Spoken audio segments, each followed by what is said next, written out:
Han opdagede, at han kunne sende sin pik forskellige steder hen. Først prøvede han at sende den over til naboen, og da den ikke kom tilbage, måtte han selv overhente den. Naboen blev noget stødt over det, især påstanden om, at den tilhørte ham.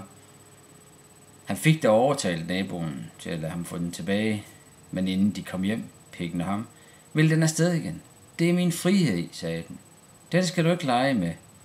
Og han valgte at lytte til den og sende den til en tilfældig adresse i nabobyen med en lille vedhæftning, at hvis det var muligt for den nye ejer at bytte, så ville han gerne bytte med et eller andet.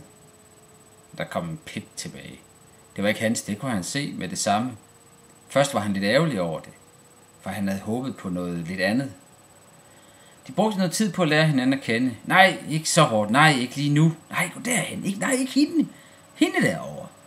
Men efterhånden gik det fint, og han slappede af og lod pikken gøre sit, og han fulgte med og fik mange nye, spændende oplevelser, som han ikke fik med sin gamle pik. Ved en særlig lejlighed, da han kørte hjem fra en kvinde, opdagede han, at hendes bryster var taget med. Han blev meget glad for dem, og syntes lige pludselig, at han slet ikke manglede noget i sit liv. Først bar han dem rundt i en taske, men han opdagede snart, at det havde de ikke godt af. De havde brug for luft og den slags. Så stillede han dem i vindueskarmen, men heller ikke det syntes at gøre dem ret. Til sidst listede han den op under blusen, og der fandt de sig rigtig godt til rette.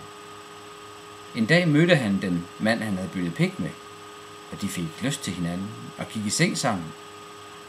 Og de syntes alle sammen, at det var en fabelagtig måde at blive sig selv på.